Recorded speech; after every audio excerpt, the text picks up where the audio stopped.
sa baybayin ng isang liblib na baryo na ang pangalan ay halos hindi na binabanggit sa mga mapa. Araw-araw na sumasalubong sa mga tao ang amoy ng alat at init ng araw. Doon, sa pagitan ng dagat at tuyong lupa, nakahanay ang malalapad na pilapil ng paggawa ng asin, mga parisukat na latag na kumikislap kapag tinamaan ng sikat ng araw. Sa baryong iyon nakatira si Rolly. Si Rolly ay isang payat na mangingisdang may balat na pinaitim ng araw at kamay na magaspang sa kakahila ng lambat at kakayod ng lupa sa paggawaan ng asin. Bata pa lamang siya ay sanay na sa hirap. Namatay ang kanyang ama sa laot matapos tangayin ng bagyo ang bangkang kahoy at naiwan siyang mag-isa upang alagaan ang kanyang inang sakitin.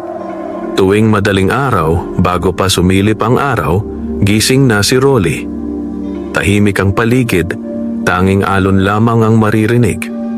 Bitbit niya ang kanyang lumang timba at isang sirang salakot. Dadaan siya sa gilid ng dagat, sa kalalakad, patungo sa malalawak na asinang pagmamay-ari ng pinakamayamang tao sa baryo, si Don Fabian. Ang mga pilapil ng asin ay tila salamin kapag may tubig, ngunit kapag tag-init at natuyo, nagiging maputing kristal na parang yelo sa gitna ng init. Dahan-dahan ang hakbang, Rolly! Sigaw ng matandang tagapangasiwa isang umaga. Kapag nasira ang pilapil, babawas sa sahod mo. Umiti lamang si Rolly. Hindi siya pala sagot. Sanay na siyang mapagalitan kahit wala siyang kasalanan. Ang sahod niya ay sapat lamang para sa bigas, kaunting tuyo at gamot ng kanyang ina. Minsan ay wala pang matira. Ngunit kahit ganoon, hindi siya kilala sa baryo bilang reklamador. Kilala siya bilang masipag at mabait. Kapag may matandang hirap magbuhat ng asin, siya ang tumutulong. Kapag may batang nadulas sa pilapil, siya ang unang tatakbo. Rolly, ikaw na naman. Biro ng mga kasama niyang manggagawa. Parang wala kang pagod. Ngumiti lang siya. Kung hindi ako kikilos, sino pa? Sa kabilang banda, hindi lahat ay natutuwa sa kanya. May ilan na naiinggit. Lalo na si Temyong, isang matagal ng trabahador sa paggawaan ng asin na kilala sa pagiging masungit at sakim. Matagal na niyang gustong maging kanang kamay ni Don Fabian, ngunit sa tuwing may kailangang pagkatiwalaan, si Rolly ang tinatawag. Napakabait-baitan, bulong ni Temyong minsan sa kanyang mga kasamahan. Tingnan niyo, balang araw siya rin ang mapapahamak. Hindi iyon narinig ni Rolly. Abala siya sa pag-aayos ng pilapil na gumuho dahil sa malakas na hangin. Sa tanghali, habang ang iba ay nagpapahinga sa lilim, si Rolly ay naglalakad sa tabing dagat. Doon siya kumukuha ng lakas. Tinitingnan niya ang alon, ang walang katapusang pagdating at pag-alis nito. Para sa kanya, ang dagat ay parang kaibigan. Isang araw, habang papalubog ang araw at ang langit ay kulay kahel, napansin ni Rolly na tila kakaiba ang galaw ng tubig. May umuugong na mahina, parang may humihinga sa ilalim. Akala niya noong una ay malaking isda. Lumapit siya. Tahimik ang paligid. Walang ibang mangingisda. Wala ring bangka. Biglang may sumulpot na liwanag sa ilalim ng tubig. Mapusyaw, malaasul. Napaatras si Rolly. Ngunit hindi siya tumakbo.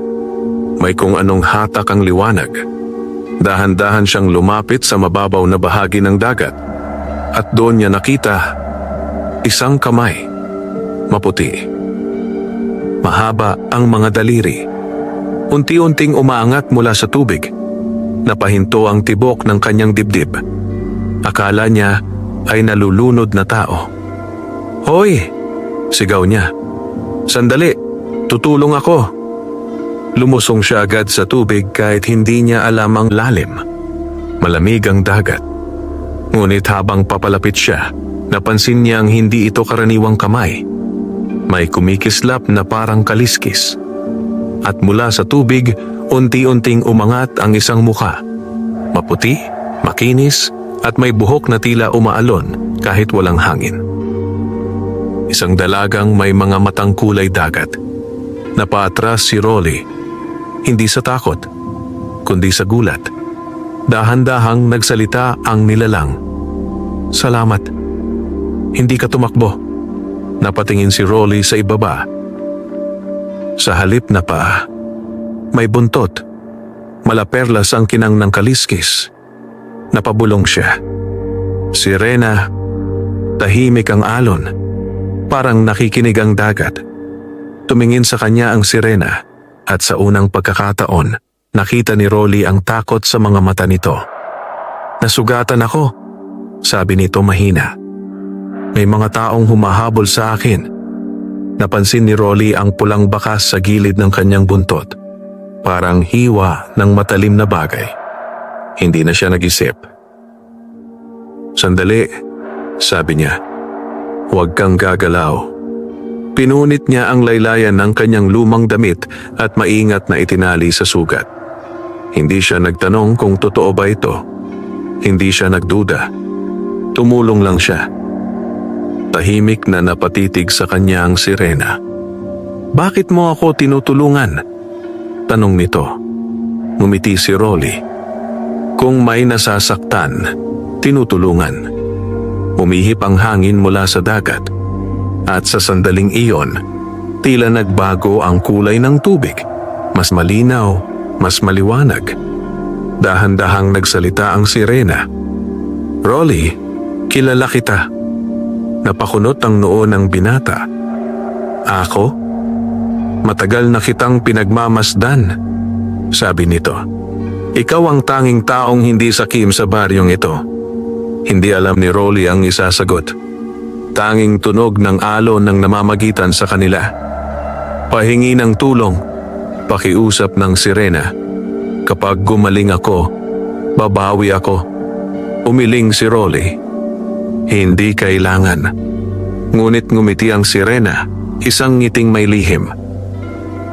"May darating na inggit," sabi nito, "at may darating na panganib." Biglang lumakas ang hangin. Sa malayo, may narinig na sigawan ng mga lalaki. Mga boses na pamilyar sa mga trabahador sa asin. "Diyan, may nakita kaming liwanag." Namutla ang sirena. Dumarating na sila. Napatingin si Rolly sa dilim. At sa unang pagkakataon, naramdaman niya na ang tahimik na baryo na kinalakhan niya ay may tinatagong mas madilim na lihim. Humigpit ang hawak niya sa telang nakatali sa sugat ng sirena. "At ako ang nakakita sa iyo," bulong niya. Sumagot ang sirena, halos pabulong. "At ikaw ang pinili ng dagat." Lumakas ang yabag ng mga paparating. Naghalo ang tunog ng alon at mga sigaw. At sa gitna ng papalubog na araw, nagsimulang gumalaw ang tubig sa paligid nila, parang may humihingang napakalaking nilalang sa ilalim. Doon unang naramdaman ni Rolly na ang pagtulong niya sa isang sugatang nilalang ng dagat ay simula pa lamang ng isang laban na hindi niya inaasahan. At sa dilim ng dapit hapon, unti-unting lumubog muli ang sirena sa tubig, iniwan ang mahinang liwanag na parang kumikislap na asin sa ibabaw ng dagat. Sa likod ni Rolly, papalapit ang mga lalaking may dalang sibat. At ang hangin sa baybayin ay biglang naging mabigat. Tila may paparating na unos na hindi gawa ng bagyo, kundi ng inggit at kasakiman ng tao.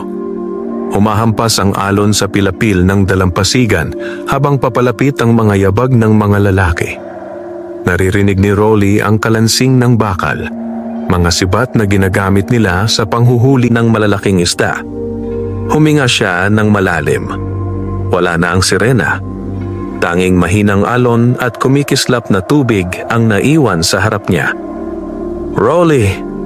Lumingon siya. Si Temyong at 3 pang manggagawa ang paparating, hingal na hingal. "May nakita ka ba?" tanong ni Temyong, nakatitig sa dagat. Umiling si Rolly. "Isda lang." Napatitig si Temyong sa tubig, halatang hindi kumbinsido. "May liwanag," sabi ng isa. "Parang apoy sa ilalim." "Baka dikya lang," sagot ni Rolly. Tahimik na nagmasid si Temyong. Lumapit pa siya sa tubig at sinipat ang paligid. Kung may malaking huli rito, sabi niya, dapat sa atin mapunta. Hindi sumagot si Rolly. Kilala niya ang tono ni Temyong. Ang tono ng taong gustong magkamal ng pakinabang kahit hindi niya pinaghirapan. Maya-maya napailing ang mga lalaki. Wala naman, sabi ng isa. Umalis na tayo. Isa-isang tumalikod ang mga kasama. Ngunit si Temyong ay naiwan sandali, nakatingin kay Rolly. Ang dami mong lihim, bulong niya. Ngumiti lamang si Rolly. Pagod lang ako. Tumalikod si Temyong, ngunit bago siya umalis, sinilip pa niya ang dagat na parang may hinihintay. Nang tuluyang lumayo ang mga yabag, saka lang nakahinga ng maluwag si Rolly. Lumuhod siya sa mababaw na bahagi ng tubig. Ligtas ka na, bulong niya. Tahimik. Akala niya ay wala nang sasagot. Ngunit biglang gumalaw ang tubig. Mahina, parang buntong hininga. Unti-unting sumulpot ang pamilyar na liwanag. At mula sa ilalim, muling umangat ang sirena. Mas maputla ang mukha nito, ngunit mas kalmado. Salamat, sabi nito. Napabuntong hininga si Rolly.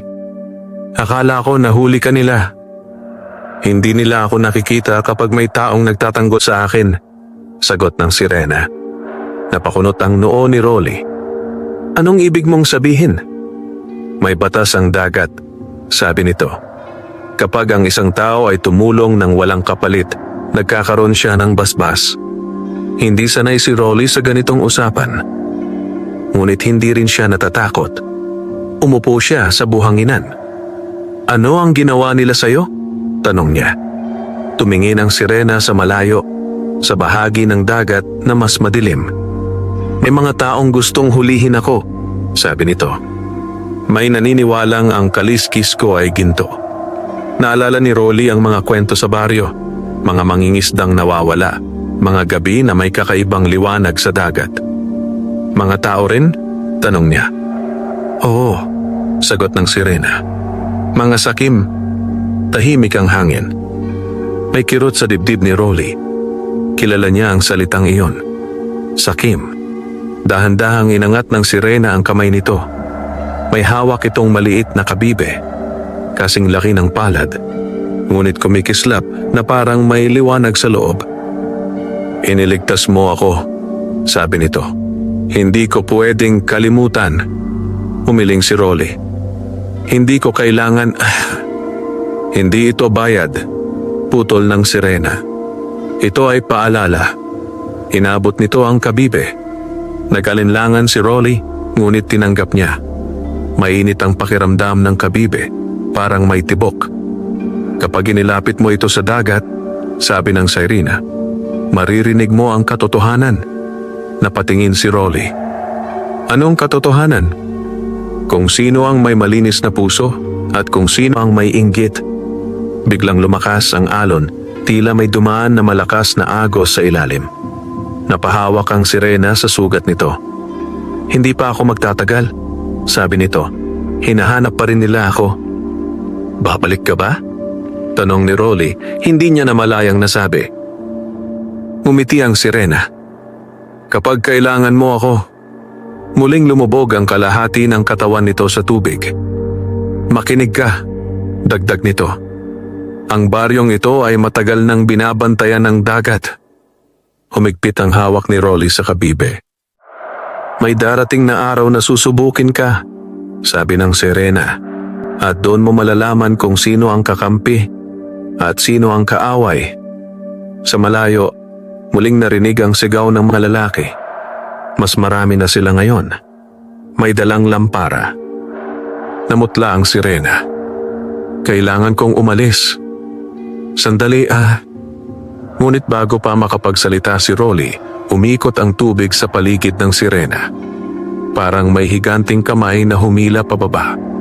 At sa isang iglap, nawala ito. Naiwan si Rolly sa dalampasigan. Hawak ang kumikislap na kabibe. Papalapit ang mga ilaw ng lampara. Naririnig na niya ang boses ni Don Fabian. Hanapin ninyo ang nakita ninyong liwanag. Nanigas ang katawan ni Rolly. Hindi na ito simpleng paghahanap ng isda. May hinahanap silang iba. May hinahabol silang lihim. Dahan-dahan niyang isinilid ang kabibe sa bulsa ng kanyang lumang pantalon. At habang papalapit ang mga lalaki, unang beses niyang naramdaman na ang pagtulong niya sa isang nilalang ng dagat ay maaaring magdala sa kanya sa gitna ng isang laban sa kasakiman ng mga taong mas makapangyarihan kaysa sa kanya. Humampas ang alon sa kanyang paa. Mainit ang kabibe sa kanyang bulsa. At sa gabing iyon, sa ilalim ng liwanag ng mga lampara at madilim na ulap, nagsimulang gumalaw ang kapalaran ni Rolly. Dahan-dahan, parang alon na papalapit sa pampang, ngunit may dalang bagyong hindi pa nakikita ng baryo. Kinabukasan, maaga pa lamang ay gising na si Rolly. Hindi dahil sa sigaw ng tagapangasiwa, kundi dahil sa kakaibang panaginip. Sa kanyang panaginip, narinig niya ang dagat na tila nagsasalita. Mahina, parang bulong na dinadala ng hangin. At sa gitna ng malawak na tubig, may kumikislap na liwanag na anyong kabibe. Nagising siya na mabilis ang tibok ng dibdib. Tahimik ang kanilang maliit na kubo. Naroon ang kanyang ina, nakahiga, mahina ang paghinga ngunit payapa ang muka. Lumapit si Rolly at inayos ang kumot nito. Manghihina ka na naman kung hindi ka kakain, bulong niya, kahit tulog pa ang matanda. Pagkatapos ay umupo siya sa gilid ng bintana. Dahan-dahan niyang inilabas ang kabibe mula sa bulsa. Kumikislap pa rin ito. Mahina ngunit buhay ang liwanag. Hindi iyon tulad ng karaniwang kabibe na nakukuha sa dalampasigan. Ang ibabaw nito ay tila may manipis na ugat ng liwanag na gumagalaw sa loob. Hinawakan niya ito. Mainit. Parang may pulso. Napatingin siya sa dagat sa malayo. Naalala niya ang sinabi ng sirena. Kapag inilapit mo ito sa dagat, maririnig mo ang katotohanan. Nagatubili siya sandali. Pagkatapos ay tumayo. Lumabas siya ng kubo at tahimik na naglakad papunta sa baybayin. Hindi pa sumisikat ang araw. Kulay abo ang langit at ang dagat ay tila salamin na walang galaw. Walang tao. Walang bangka. Tanging hangin at alon. Lumuhod si Rolly sa gilid ng tubig at inilapit ang kabibe sa kanyang tainga. Sa una, wala. Karaniwang tunog lamang ng hangin sa loob ng kabibe. Ngunit makalipas ang ilang sandali, may narinig siyang kakaiba. Isang mahinang bulong. Hindi malinaw ang salita, ngunit parang maraming boses na sabay-sabay. Parang mga taong nag-uusap sa malayo. Napakunot ang noo ni Rolly. Inilapit pa niya ang kabibe. At doon niya narinig ang unang malinaw na tinig. Hindi siya dapat magtagal dito. Napatras siya. Kilalang boses iyon. Boses ni Temyong. Napalunok si Rolly. Muling inilapit ang kabibe. Kung siya ang mapansin ni Don Fabian, mawawala ang pagkakataon ko, sabi ng boses. Sumunod ang isa pang boses. Masipag kasi si Rolly. Masipag? Singhal ni Temyong. Nagpapabida lang. Napatigil ang hininga ni Rolly. Hindi niya akalaing ganito magsalita ang mga kasama niya kapag wala siya. Narinig pa niya ang isa pang bulong. Kapag may nangyaring masama sa Pilapil, siya ang sisisihin natin. Nanlamig ang kanyang mga kamay. Dahan-dahan niyang ibinaba ang kabibe. Tahimik ang dagat. Parang walang nangyari. Napaupo si Rolly sa buhangin. Hindi galit ang naramdaman niya, kundi lungkot. Sa baryong tinuring niyang tahanan, may mga taong lihim na naghihintay ng kanyang pagkakamali. Hinawakan niya muli ang kabibe. Katotohanan, bulong niya. Biglang may dumaan na malamig na hangin mula sa dagat. Umalo ng tubig. At sa isang sandali, tila may aninong gumalaw sa ilalim. Mahaba, makinis, at kumikislap. Hindi na sumulpot ang sirena. Ngunit naramdaman niya ang presensya nito. parang may nagbabantay. Tumayo si Rolly at ibinalik ang kabibe sa bulsa. Kailangan niyang pumasok sa pagawaan ng asin. Pagdating niya roon, mataas na ang araw at nagsisimula ng uminit ang pilapil. Nagkikislapan ng mga kristal ng asin na parang maliliit na salamin. "Rolly!" sigaw ng tagapangasiwa. "Ikaw ang magbabantay sa hilagang pilapil ngayon." Bihira siyang bigyan ng ganitong tungkulin. Karaniwan ay ang matatagal na manggagawa ang inaatasan. Napansin niyang nakatingin si Temyong mula sa malayo. Malamig ang tingin. Hindi nagsalita si Rolly. Nagtrabaho lamang siya. Habang inaayos niya ang daluyan ng tubig alat, napansin niyang may bahagi ng pilapil na tila sinadyang sirain. May bakas ng paa sa putik, hindi sa kanya. Napakunot ang noo niya. Kung masisira iyon, malaking lugi sa paggawaan. At siguradong may mapapagalitan. Maingat niyang inayos ang lupa at pinatatag ang gilid ng pilapil. Mainit ang araw. Sumasakit ang likod niya. Ngunit hindi siya tumigil. Sa malayo, nakita niyang papalapit si Don Fabian sakay ng karwaheng hinihila ng kabayo. Kasama nito ang 2 bantay. Tumahimik ang mga manggagawa. Lahat ay yumuko. Huminto ang karwahe malapit sa pilapil na binabantayan ni Rolly.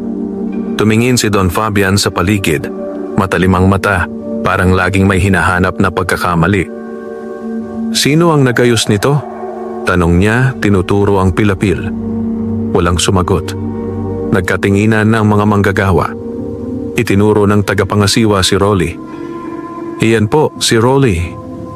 Lumapit si Don Fabian. Sinipat ang lupa. Hinipo ang gilid. "Kung hindi naayos ito," sabi niya, "natangay na sana ang asin." Tahimik ang paligid. Tumango si Don Fabian. Magaling. Isang salitang bihirang marinig ng mga manggagawa. Naramdaman ni Rolly ang mga tingin ng iba, lalo na ni Temyong. Mainit. Mabigat. Hindi ingay ang naririnig niya, kundi inggit. Nagpatuloy ang maghapon na tila normal. Ngunit pagsapit ng hapon, habang papalubog ang araw, may biglang sumigaw. Nawasak ang timog na pilapil. Nagkagulo ang mga manggagawa. Tumakbo ang lahat. Pagdating nila, wasak ang bahagi ng pilapil. Malaki ang butas at umaagos palabas ang tubig alat. Napatingin si Temyong kay Rolly. At kanina, malakas niyang sabi, si Rolly ang nag-iikot malapit dito. Natahimik ang paligid. Lahat ng mata ay napunta kay Rolly. Naramdaman niyang kumabog ang dibdib niya. Alam niyang hindi siya ang may gawa. Ngunit ang bakas ng paa sa putik, hindi niya nakita kung kanino. Lumapit ang tagapangasiwa, galit ang muka. "Rolly, ano ang ginawa mo?" Hindi agad nakasagot ang binata. Sa loob ng kanyang bulsa, biglang uminit ang kabibe. Parang may tibok. At sa mahina ngunit malinaw na bulong, narinig niya, may nagsinungaling. Humigpit ang hawak ni Rolly sa bulsa. Sa unang pagkakataon, naunawaan niya na ang laban na darating ay hindi lamang laban ng hirap at kahirapan, kundi laban sa mga taong handang sirain ang iba dahil sa inggit. At sa gitna ng nagkakagulong mga manggagawa, nagsimulang umihip ang hangin mula sa dagat. Malamig, mabigat, at tila may dalang lihim na unti-unti nang lumalantad. Umalingaw-ngaw sa buong paggawa ng ugong ng umaagos na tubig alat mula sa nasirang pilapil. Nagmamadaling nagsitakbuhan ng mga manggagawa, may bitbit na pala, sako, at kahoy na pantapal. Ngunit sa gitna ng kaguluhan, nanatiling nakatayo si Rolly, tahimik, tila nakapako ang paa sa lupa. Lahat ng mata ay nasa kanya. "Sumagot ka!" sigaw ng tagapangasiwa. "Ano ang ginawa mo rito?" Napalunok si Rolly. "Wala po." Mahina ngunit malinaw niyang sabi. "Hindi ako ang sumira." Umismid si Temyong. Wala raw, sabi nito, sapat ang lakas upang marinig ng iba. Kanina siya ang nag-iikot dito. Wala nang ibang malapit. May ilang manggagawang nagkatinginan. Ang iba ay tahimik. Ang iba ay tila naniwala agad. Lumapit si Don Fabian. Mabagal ang hakbang ngunit mabigat ang presensya. Sinipat niya ang butas sa pilapil. Malaki. Tila sinadyang hukayin at palambutin ang lupa. Malaking lugi ito, malamig niyang sabi. Tumingin siya kay Rolly. Bakit ka narito kanina? Iniikot ko lang po ang mga pilapil, sagot ni Rolly. May nakita akong mahina ang gilid, inayos ko. Aling bahagi? Tanong ng Don. Sa hilaga po, tumango ang tagapangasiwa. Totoo, inayos niya yon kanina. Sandaling natahimik ang lahat. Ngunit hindi nagpahuli si Temyong. Kung ganoon, sabi niya, baka nagkamali siya ng tapak dito. Baka siya ang nakasira. Napatingin si Rolly sa lupa. Alam niyang hindi iyon aksidente. Ang hukay ay masyadong malalim. Parang sinadya. Sa loob ng bulsa niya, muling uminit ang kabibe. Mahina, halos parang hangin, may bumulong. May kamay na nagtago sa dilim. Naramdaman ni Rolly ang bahagyang panginginig sa kanyang palad. Ngunit hindi siya nagsalita tungkol dito. Hindi paniniwalaan ng mga tao ang isang kabibe. Lumuhod ang isa sa mga bantay ni Don Fabian at sinuri ang lupa. May bakas ng paa, sabi nito. Lahat ay napatingin. Dalawang magkaibang yapak ang makikita sa putik. Isa ay payak at manipis, ang isa ay mas malapad at mabigat. Kanino yan? Tanong ng Don. Nagkatinginan ang mga manggagawa. Karamihan sa kanila ay nakapaa o may sirang tsinelas. Ngunit ang malapad na bakas ay tila galing sa matigas na sandalyas, katulad ng suot ni Temyong. Sandaling natahimik ang paligid.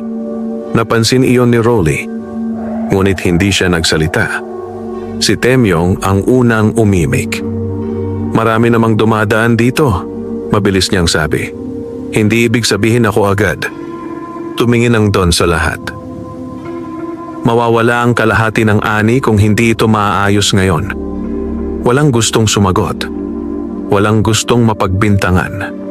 Huminga ng malalim si Rolly. Ako na po ang mag-aayos, sabi niya. Napatingin ang tagapangasiwa.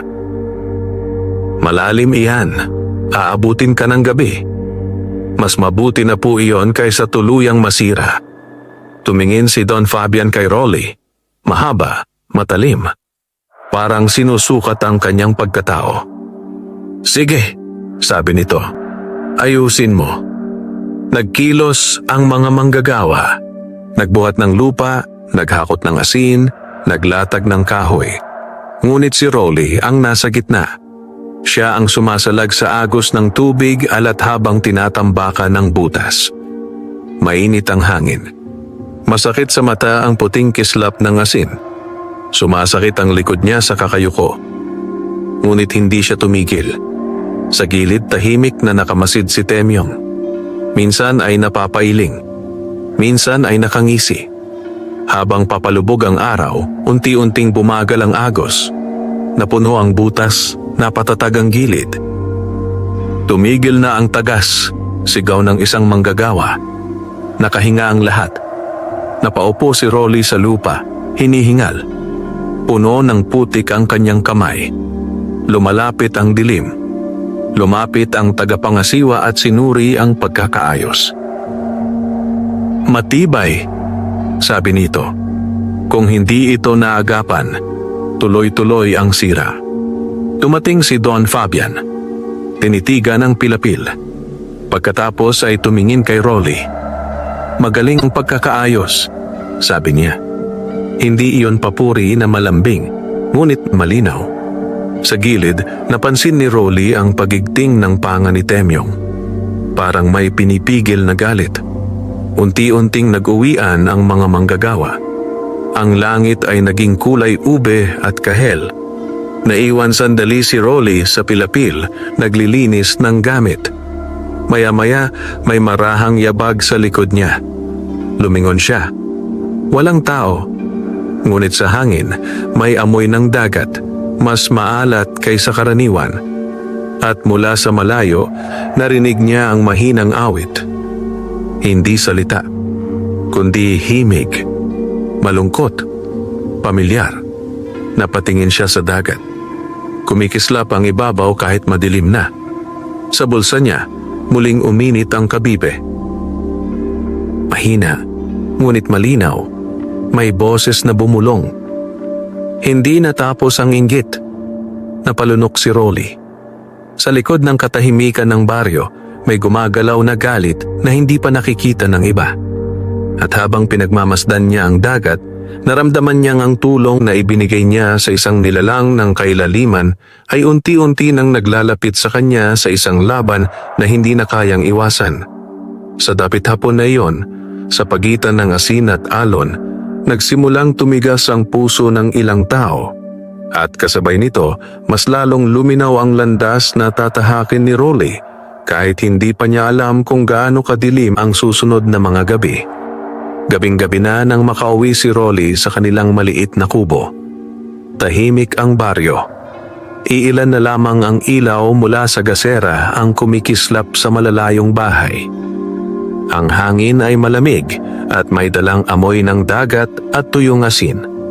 Pagpasok niya, nadatnan niyang gising ang kanyang ina. Rolly, mahina nitong tawag. Lumapit siya agad. Bakit po kayo bumangon? Ngumiti ang matanda kahit halatang pagod ang mga mata. Hinintay kita. Kumain ka na ba? Umiling si Rolly. Kumuha siya ng natirang kanin at kaunting tuyo. Tahimik siyang kumain habang nakaupo sa sahig. Pinagmamasdan siya ng kanyang ina. Pagod ka na naman, sabi nito.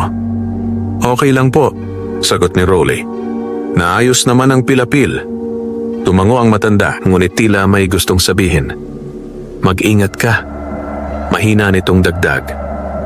May pakiramdam akong may naiinggit sa'yo. Napatingin si Rolly.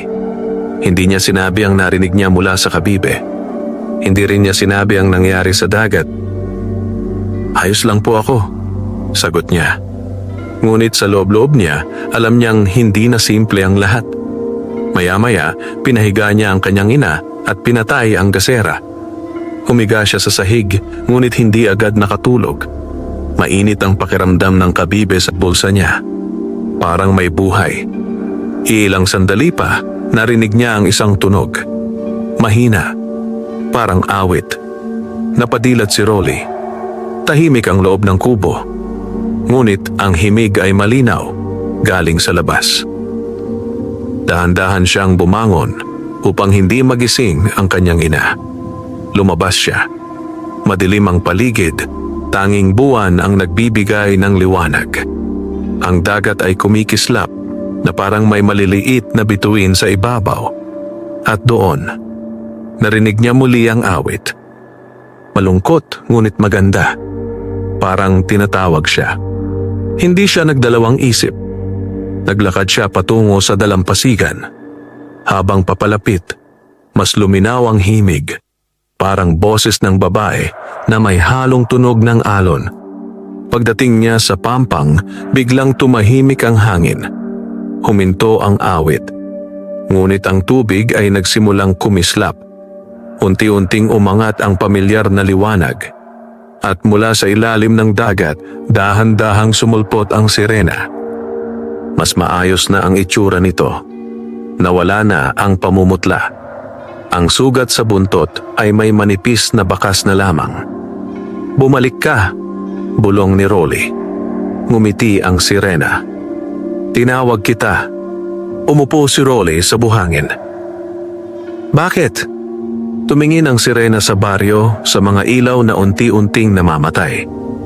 Lumalala ang inggit, sabi nito. Mas mabilis kaysa inaasahan ko. Humigpit ang hawak ni Rolly sa buhangin.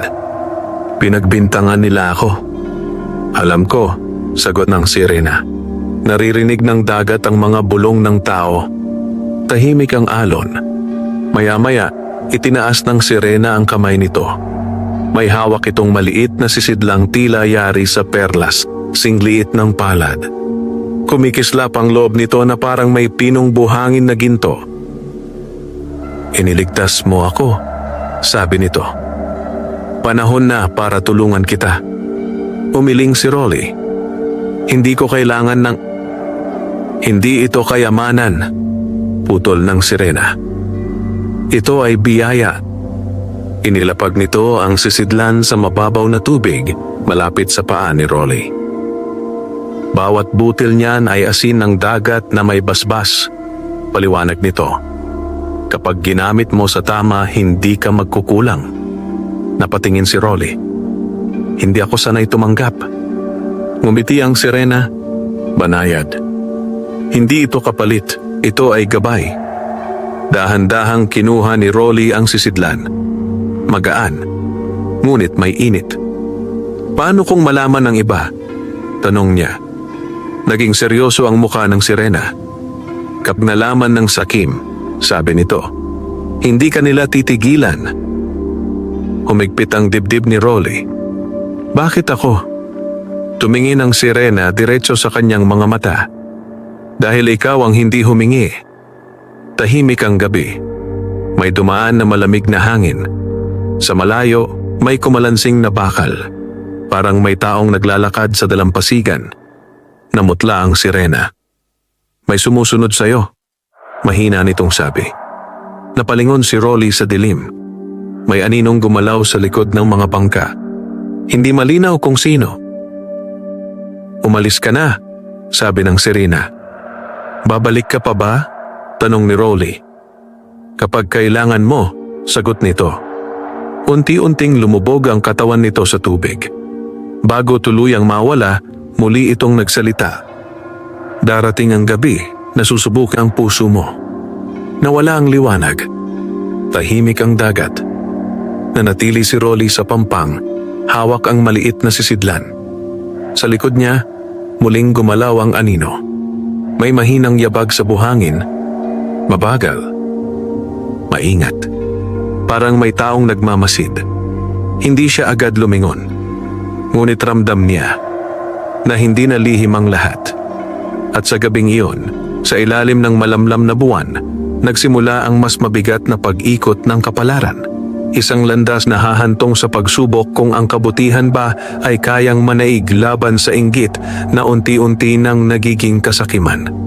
Nanatiling nakatayo si Rolly sa dalampasigan, hawak ang maliit na sisidlang kumikislap sa liwanag ng buwan. Tahimik ang dagat, ngunit ang pakiramdam niya ay tila may mga matang nakatutok sa kanyang likod. Muling umihip ang hangin. Kasabay nito, narinig niya ang mahinang paglangit-ngit ng buhangin. Yabag na pilit tinatago. Dahan-dahan siyang lumingon. Sa pagitan ng mga nakahilerang bangka, may aninong mabilis na umurong. "May tao," bulong niya. Walang sumagot. Ngunit malinaw, hindi siya nag-iisa kanina. Humigpit ang hawak niya sa sisidlan. Mainit ito, parang may sariling tibok. Naglakad siya pa uwi, pilit pinapakalma ang sarili. Bawat hakbang sa buhangin ay tila mas malakas ang tunog kaysa dati. Ang karaniwang daan na lagi niyang tinatahak ay biglang naging mabigat sa pakiramdam. Pagdating sa kubo, sinigurado niyang mahimbing ang tulog ng kanyang ina bago niya itinago ang sisidlan sa loob ng lumang baul na yari sa kawayan. Maingat niya itong binalot ng lumang tela. Ngunit kahit nakatago, tila nararamdaman pa rin niya ang init nito.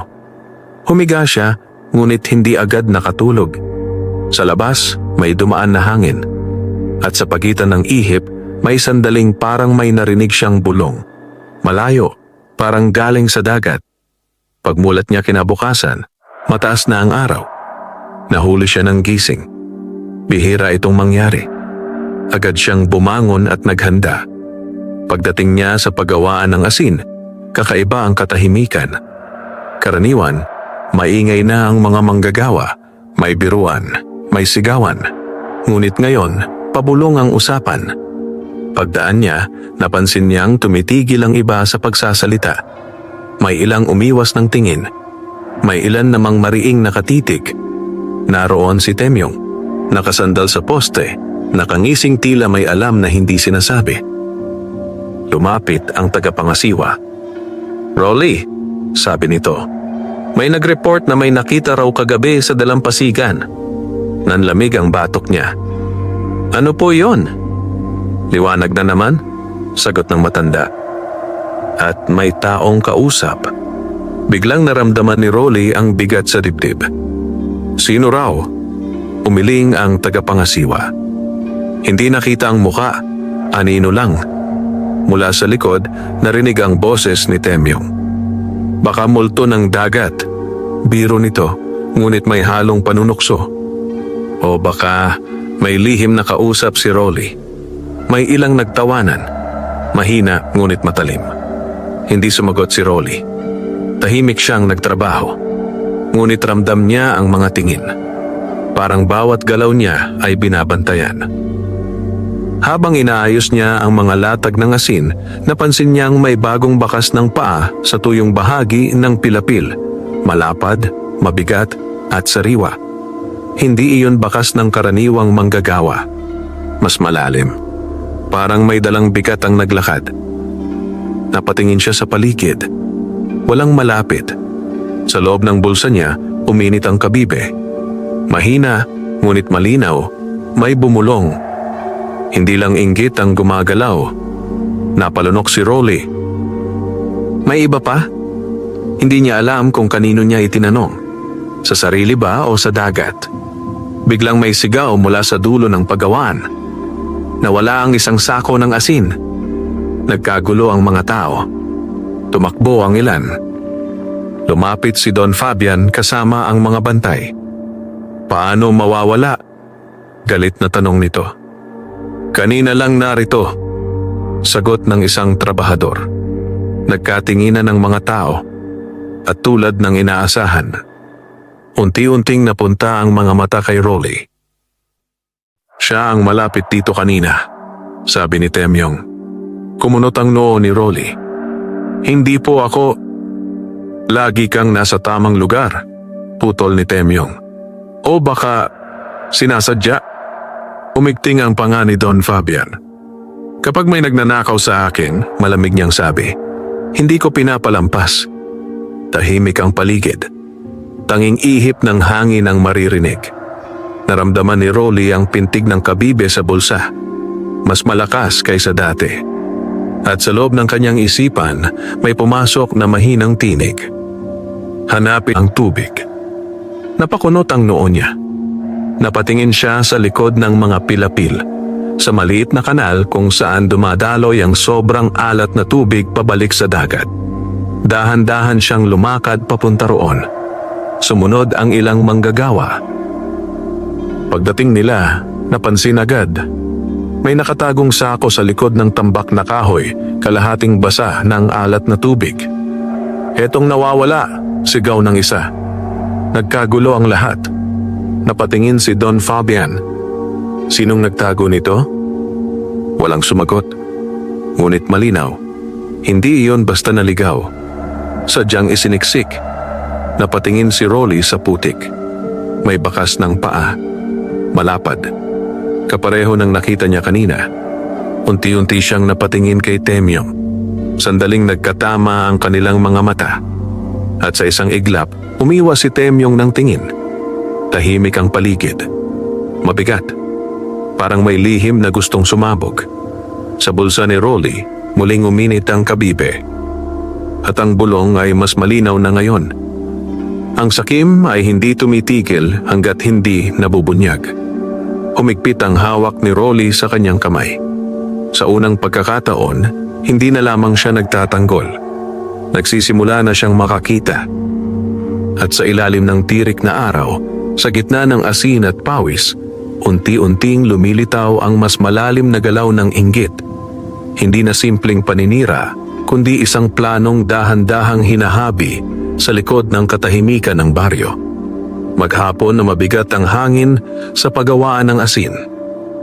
Pagaman nahanap ang nawawalang sako, hindi nawala ang tensyon. pabulong ang usapan ng mga manggagawa at tuwing dadaan si Rolly, tila may mga salitang biglang napuputol. Si Don Fabian ay hindi na nagsalita pa tungkol sa insidente, ngunit ang kanyang mga bantay ay madalas nang umiikot. Mas mahigpit ang pagbabantay kaysa dati. Pagsapit ng hapon, pinauwi na ang mga tao. Tahimik na naglakad si Rolly pauwi. Bitbit ang pagod at ang mabigat na pakiramdam na may mas malalim pang nangyayari sa likod ng lahat. Pagdating sa kubo, nadatnan niyang inuubo ang kanyang ina. Agad siyang lumapit. "Inay, uminom po kayo ng tubig," sabi niya habang inaalalayan itong umupo. Mahina ang matanda. Matagal na itong sakitin at madalas ay kulang ang gamot. Napatitig si Rolly sa lumang lalagyan ng kanilang mga natitirang barya, kaunti na lamang. Huminga siya ng malalim. Pagkaraan ng ilang sandali, naalala niya ang sisidlang ibinigay ng sirena. Dahan-dahan niyang kinuha ang baul at inilabas ang maliit na sisidlang yari sa perlas. Kumikislap pa rin ito, mahina ngunit malinaw. Pinuksan niya. Sa loob ay pinong asin na tila may halong gintong alikabok. Nang mahawakan niya, may init na dumaloy sa kanyang palad. Naalala niya ang sinabi ng sirena, "Kapag ginamit mo sa tama, hindi ka magkukulang." Napaisip si Rolly. Hindi siya sanay umasa sa hiwaga. Ngunit naisip din niya ang kalagayan ng kanyang ina. Kumuha siya ng maliit na kurot ng asin at tinunaw sa isang basong maligamgam na tubig. Maingat niya itong inabot. "Inay, inumin niyo po." Sumunod ang matanda. Tahimik ang loob ng kubo. Ilang sandali ang lumipas. Unti-unting humupa ang ubo. Naging mas maayos ang paghinga. Napatingin ang kanyang ina kay Rolly. "Parang gumaan," mahina nitong sabi. Nanlaki ang mata ni Rolly. Hindi siya nagsalita, ngunit sa loob niya ay may halong gulat at pasasalamat. Tinakpan niya muli ang sisidlan at maingat na itinago. Hindi iyon para ipagyabang. Hindi rin para ipakita sa iba. Gabi na nang muling marinig niya ang mahinang alon sa labas. Ngunit sa gabing iyon, walang awit. Tahimik ang dagat. Kinabukasan maaga siyang pumasok sa pagawaan. Habang naglalakad sa pilapil, napansin niyang tila mas malinaw ang tubig sa mga latag. Mas mabilis matuyo ang ilang bahagi. "Bakit parang mas pino ang asin ngayon?" tanong ng isang manggagawa. "Kakaiba nga," sagot ng isa. "Parang mas maputi." Hindi umimik si Rolly. Ngunit napansin niyang ang bahaging kanyang inayos kahapon ay may pinakamakinang na kristal. Lumapit ang tagapangasiwa at sumalok ng kaunting asin. "Maganda ang kalidad," sabi nito. Mula sa likod, naroon si Temyong. Nakatitig. Hindi na nakangisi. Masama ang tingin. Bakit sa bahagi niya laging maganda? Bulong nito sa katabi. Narinig iyon ni Rolly. Hindi siya sumagot. Nagpatuloy lang siya sa trabaho. Ngunit habang tumatagal ang umaga, dumarami ang napapansin ng mga manggagawa. Ang asin sa mga pilapil na hinawakan ni Rolly ay mas maputi, mas buo at mas marami. Dumating si Don Fabian. Sinuri niya ang mga latag. Kumuha siya ng kristal at pinisil. Hindi agad ito nadurog. "Magandang ani ito," sabi niya. Tahimik ang mga tao. Pagkatapos ay tinuro niya ang bahagi ni Rolly. "Dito ang pinakamaganda." Muling napunta ang lahat ng tingin kay Rolly. May paghanga ang ilan, ngunit sa iba, may halong inggit. Lalo na kay Temyong. Nakita ni Rolly ang pagigting ng kanyang panga, ang mariing pagkakahawak sa pala. Parang may pinipigil na galit. Pagsapit ng tanghali, kumalat na ang usap-usapan. May swerte raw si Rolly. May lihim daw. May anting-anting kaya? Habang nagpapahinga sa lilim, tahimik lang si Rolly. Sa bulsa niya, bahagyang uminit ang kabibe. Parang paalala na ang biyaya ay may kapalit na pagsubok. Pagdating ng hapon, may batang lumapit sa kanya. anak ng isa sa mga manggagawa. "Kuya Rolly," sabi nito, "totoo bang gumagaling ang asin kapag ikaw ang humawak?" Ngumiti si Rolly. "Masipag lang." Tumango ang bata, ngunit halatang hindi kumbinsido. Sa di kalayuan, narinig niya ang pabulong na usapan ni Temyong at dalawa pang lalaki. "Hindi normal iyon," sabi ni Temyong. "May tinatago siya." "Anong gagawin natin?" tanong ng isa. Sandaling natahimik. Pagkatapos ay mahina ngunit malinaw ang sagot ni Temyong. "Alamin natin kung saan siya kumukuha ng lakas." Nanlamig ang batok ni Rolly. Hindi siya lumingon, ngunit ramdam niya na hindi na simpleng inggit ang nararamdaman ng ilan. May balak. Habang papalubog ang araw, ang dagat ay naging kulay dugo at ginto. Humampas ang hangin mula sa baybayin, at sa mahinang ugong ng alon, tila may narinig siyang pamilyar na himig. Napakahina, halos hindi marinig. Parang babala. Sa sandaling iyon, naunawaan ni Rolly na ang biyayang dumating sa kanya ay hindi lamang para sa kaginhawaan. Ito ay liwanag na maaaring magbunyag at liwanag na maaaring pagnasaan ng mga pusong nilamon ng kasakiman. Sa gitna ng kumikislap na pilapil ng asin, nagsimulang tumibok ang isang mas mabigat na panganib. Dahan-dahan, tahimik, ngunit tiyak na papalapit. Mabigat ang pakiramdam ni Rolly kinagabihan. Habang kumakain sila ng kanyang ina ng payak na hapunan, kanin at kaunting sabaw, ramdam niyang tila may nakatanaw sa labas ng kanilang kubo. Walang tunog, walang anino, ngunit may presensyang hindi may paliwanag. "Anak," mahina ng kanyang ina, "parang balisa ka." Ngumiti si Rolly upang hindi ito mag-alala. "Pagod lang po." Ngunit sa loob-loob niya, alam niyang hindi lamang pagod ang dahilan. Pagkatapos niyang mapahiga ang kanyang ina, tahimik siyang naupo sa gilid ng bintana. Sa malayo, kumikislap ang dagat sa ilalim ng buwan. Dahan-dahan niyang hinawakan ang bulsa. Mainit ang kabibe. Parang may tibok. Ilang sandali pa, narinig niya ang mahinang kaluskos sa likod ng kubo. Napatingin siya. Tumayo. Maingat siyang lumabas. Madilim sa likuran. Tanging mga puno ng niyog at tambak ng lumang lambat ang naroon. "May tao ba?" Mahina niyang tanong. Walang sumagot. Ngunit may bakas ng yapak sa buhangin, sariwa. Mas malapad kaysa sa kanya. Naramdaman niyang nanlamig ang kanyang batok.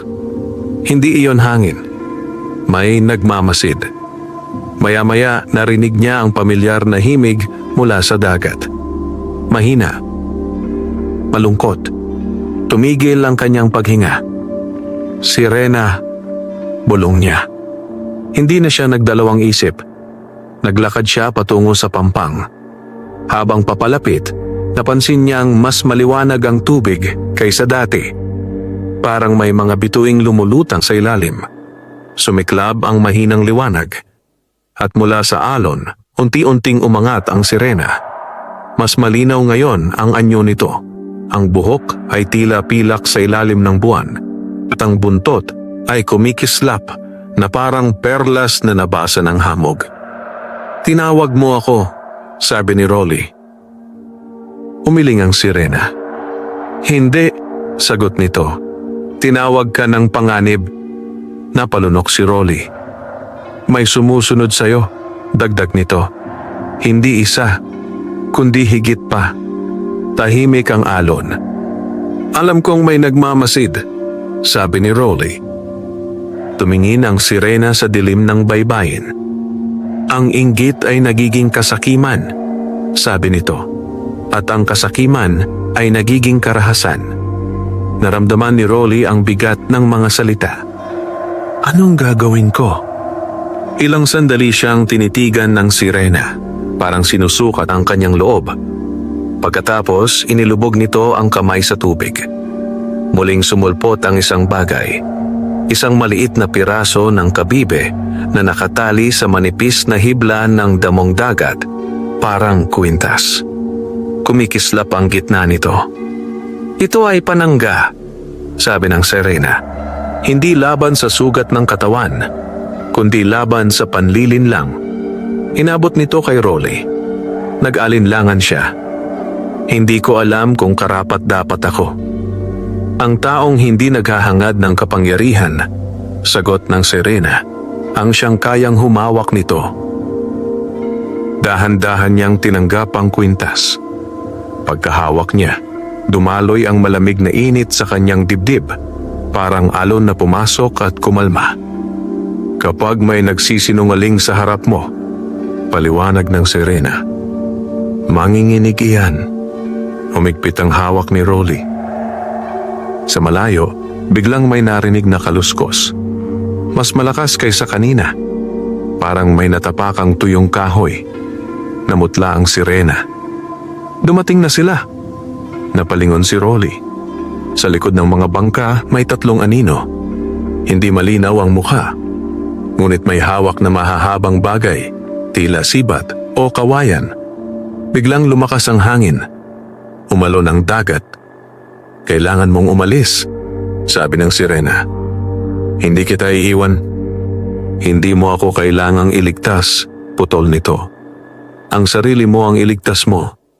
Unti-unting lumubog ang buntot ng sirena sa tubig. Bago tuluyang mawala, bumulong ito. Darating ang gabi na huhubaran ng katotohanan ang mga sakim. Nawala ang liwanag. Nanatili si Rolly sa pampang. Sa likod niya narinig ang mabilis na yabag. Diyan lang siya, sigaw ng isang pamilyar na boses. Si Temyong. Kumunot ang noo ni Rolly. Lumingon siya. Lumabas mula sa dilim sina Temyong at 2 pang lalaki. May hawak silang sibat. May galit sa mga mata. Alam naming may tinatago ka, sabi ni Temyong. Tahimik ang alon. Mahigpit ang hawak ni Rolly sa kwintas at kabibe. Ramdam niya ang mahinang panginginig ng palawit sa kanyang dibdib. Wala akong tinatago, mahinahon niyang sagot. Umismid si Temyong. Kung ganoon, sabi nito, bakit gabi-gabi kang nandito? Humampas ang alon sa pampang. Malamig ang hangin. At sa gitna ng dilim, nagsimulang uminit ang kabibe sa bulsa ni Rolly. Mas malakas kaysa dati. Parang may paparating. Parang may puwersang gumagalaw sa ilalim ng dagat. Sa unang pagkakataon, naramdaman ni Rolly na ang simpleng lihim na kanyang iniingatan ay malapit ng mabunyag. At kasabay nito, ang tunay na anyo ng inggit na matagal nang nagkukubli sa likod ng mga ngiti sa baryo. Humahampas ang alon sa pampang habang magkakaharap si Rolly at ang 3 lalaking lumabas mula sa dilim. Si Temyong ang nasa unahan. Sa liwanag ng buwan, malinaw ang kanyang mukha. Hindi na ang pamilyar na iritadong anyo sa pagawaan, kundi isang mukhang puno ng galit at pananabik. Alam naming may kausap ka rito gabi-gabi, sabi niya. Mahina ngunit matalim. Ang 2 kasama niya ay may hawak na sibat at kawayan. Tila handang sumunggab anumang oras. Tahimik si Rolly. Sa kanyang dibdib, marahang nanginginig ang kwintas na ibinigay ng sirena.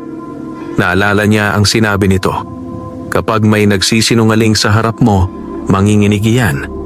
Lumakas ang panginginig. Hindi niya agad nagsalita. Wala akong tinatago, mahinahon niyang ulit. Umismid si Temyong. Wala? Singhal niya. Simula nang dumating ka sa hilagang Pilapil, ikaw na ang paborito. Ikaw ang pinupuri. Ikaw ang sinuswerte. Humigpit ang hawak ni Rolly sa kanyang kamay. Masipag lang ako.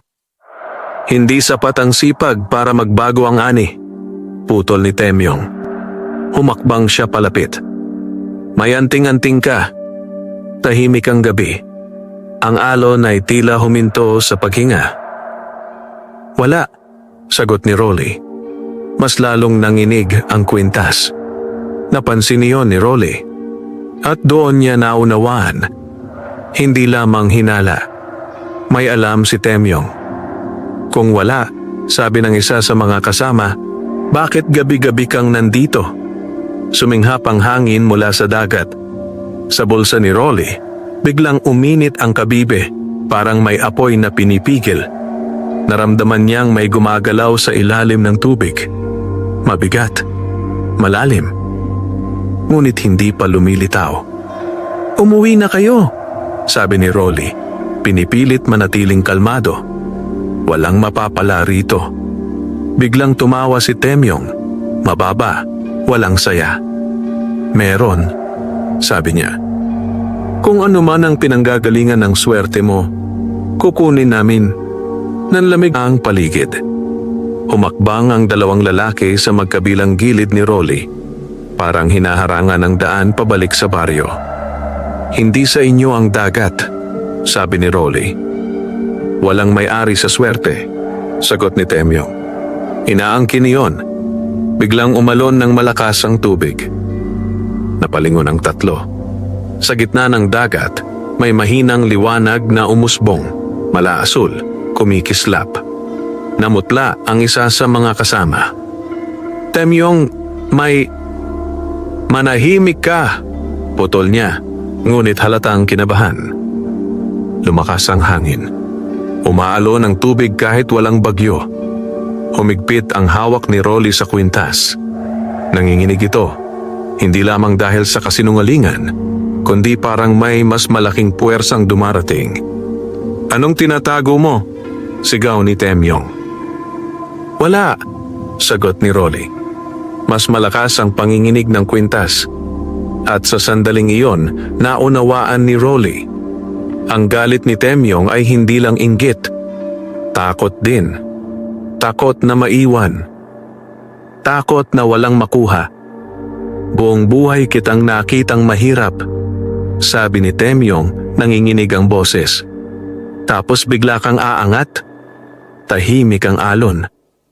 "Hindi ako umaangat," sagot ni Rolly. "Nagtatrabaho lang ako." "Sinungaling," sigaw ni Temyong. Sa mismong sandaling iyon, malakas na alon ang humampas sa pampang. Napaatras ang tatlong lalaki. Mula sa tubig, umangat ang mas maliwanag na liwanag, parang sumiklab sa ilalim. Hindi pa nakikita ang anyo, ngunit sapat para mapaurong ang mga lalaki. "Ano yon?" bulong ng isa.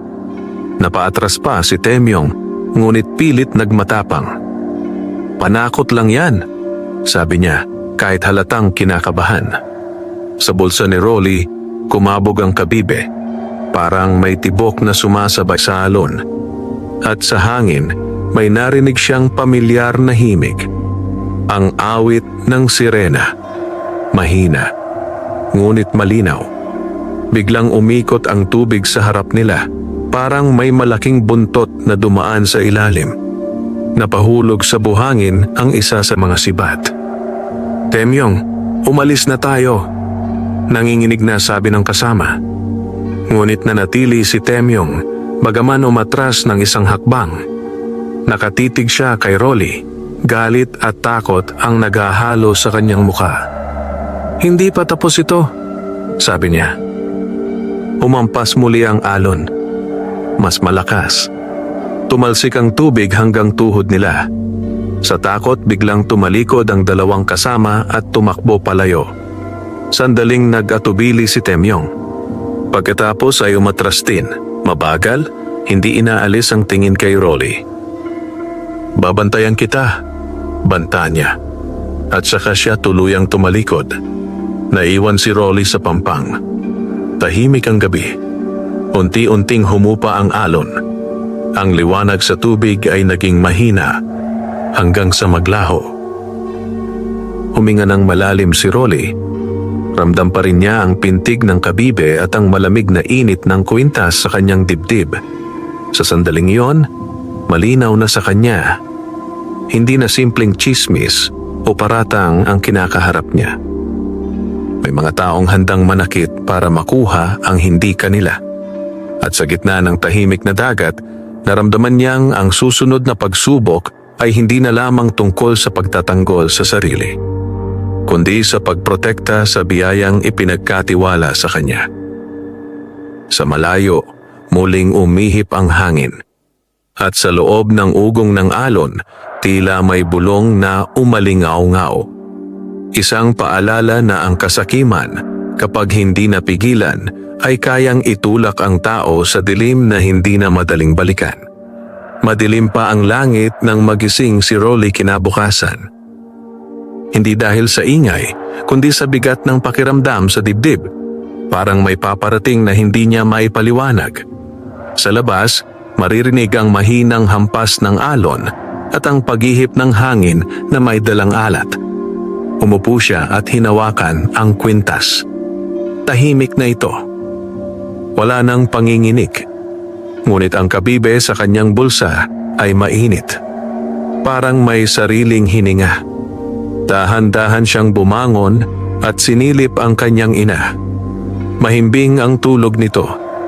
Mas maayos ang paghinga. Napangiti si Rolly kahit saglit. Paglabas niya ng kubo, maputla ang liwanag ng madaling araw.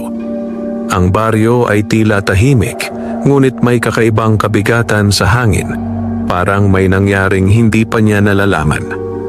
Habang naglalakad siya patungo sa paggawaan ng asin, napansin niyang may mga taong nagkukumpulan sa may pilapil. May bulungan. May nag-aalala. May galit. "Dumating ka na," sabi ng isang manggagawa nang makita siya. "Anong nangyari?" tanong ni Rolly. Nagkatinginan ang mga lalaki bago sumagot ang isa. "May nasira na namang pilapil kagabi." Nanlamig ang kanyang batok. "Alin?" "Yung malapit sa imbakan." Mabilis siyang naglakad. Pagdating niya roon, bumungad ang malaking sira. Mas malaki kaysa dati. Naghalo ang tubig, alat at putik, at ilang sako ng asin ang natangay. Naroon si Don Fabian. Galit ang muka. Naroon din si Temyong. Nakatingin kay Rolly. Hindi na nakatago ang ngisi. "Dumating ka rin," sabi nito. Tahimik si Rolly. Lumapit ang tagapangasiwa. "May nakakita raw kagabi," sabi niya. "May taong gumagala rito." Naramdaman ni Rolly ang mga tingin. Parang lahat ay naghihintay. "Hindi ako lumabas ng baryo," mahinahon niyang sabi. Biglang umimik si Temyong. "Talaga?" Malamig ang boses. "May nakakita sa'yo sa dalampasigan." Nagkagulo ang bulungan. "Baka siya na naman. Lagi na lang."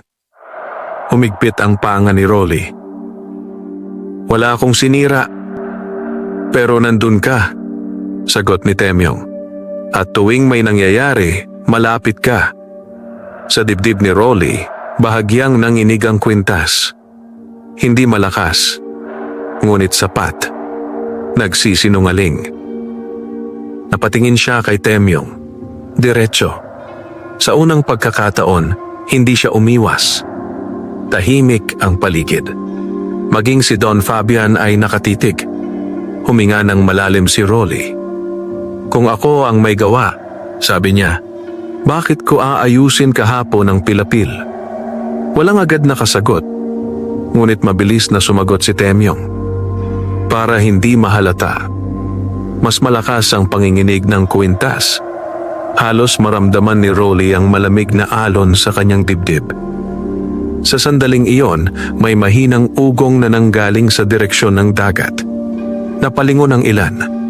Umalon ang tubig sa kanal, kahit walang hangin. Napansin iyon ni Don Fabian. "Bakit gumagalaw ang tubig?" tanong niya. Walang sumagot. Sa bulsa ni Rolly, kumabog ang kabibe. Mas malakas kaysa dati. Parang may gustong magsalita. At sa loob ng kanyang isipan, narinig niya ang malinaw na bulong. Panahon na. Nanlamig ang kanyang mga kamay. Biglang may sumigaw mula sa likod. "May nakita kami." 2 kabataang manggagawa ang tumatakbo. May hawak na piraso ng kahoy. "May lubid sa likod ng pilapil," hingal nilang sabi. "Parang ginamit pang hukay." Nagkagulo ang mga tao. Kinuha ng bantay ang lubid. Basa, may putik, at may nakasabit na piraso ng tela. Kinunot ni Don Fabian ang noo. Kanino ito? Tahimik ang lahat. Napatingin ang isa sa mga manggagawa kay Temyong. Parang ganyan ang tela ng suot mo kagabi. Nanigas si Temyong. Hindi sa akin yan, mabilis niyang sagot. Sa dibdib ni Rolly, malakas ang panginginig ng kwintas. Halos parang may tumitibok na bato. Naramdaman niyo ng binata ang bigat ng kasinungalingan sa hangin. Lumapit ang isang bantay at sinipat ang piraso ng tela. Kapareho ng punit sa sandalyas mo, sabi nito, nakatingin kay Temyong. Biglang nag-iba ang kulay ng mukha ni Temyong. Hindi. Ngunit napansin ng lahat ang putik sa gilid ng kanyang paa. Parehong bakas na nakita sa pilapil noong mga nakaraang araw. Unti-unting natahimik ang paligid. Ang bulungan ay napalitan ng mabigat na katahimikan. Tumingin si Don Fabian kay Temyong, matalim, malamig. Ikaw ba ang sumira? Walang agad na sagot. Pawis ang noo ni Temyong. Nagkatinginan ang dalawang kasama niya, parehong umatras.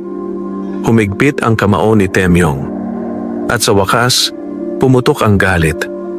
Lahat naman kayo, sigaw niya. Kung hindi dahil sa kanya, itinuro niya si Rolly. Ako ang pinapansin dito. Tahimik ang lahat. Walang kumilos. Taon akong nagtrabaho. Nanginginig ang boses niya. Tapos isang bagong dating. Siya agad ang magaling. Malakas ang hangin mula sa dagat. Umaalon ang tubig sa kanal. Tumingin si Rolly sa kanya. Walang galit, kundi lungkot. Hindi kita inagawan, mahina niyang sabi. Ngunit huli na. Nalantad na ang totoo.